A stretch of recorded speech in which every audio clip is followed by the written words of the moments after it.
在地人在地情来看中兴大学52岁倒球的选手周东君，伫4年来摕到3块金牌。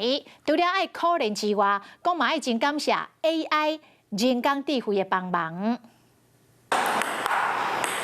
52岁周东君虽然已经有岁啊，不过功夫一流，伫5月摕到全台湾乒乓女单的金牌，4年来得到3面金牌。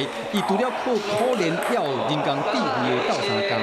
我就知道说自己的优缺点在哪边，我需要怎样去改进。那我这个球的接触点哪里不好，我都通过 AI 就可以去分析和判断。 中兴大学开发的 AI 球路自动追踪系统，透过3台摄影机分析选手球路的缺点，嘛抓出对手的战术变化，加以训练，让选手愈战愈勇。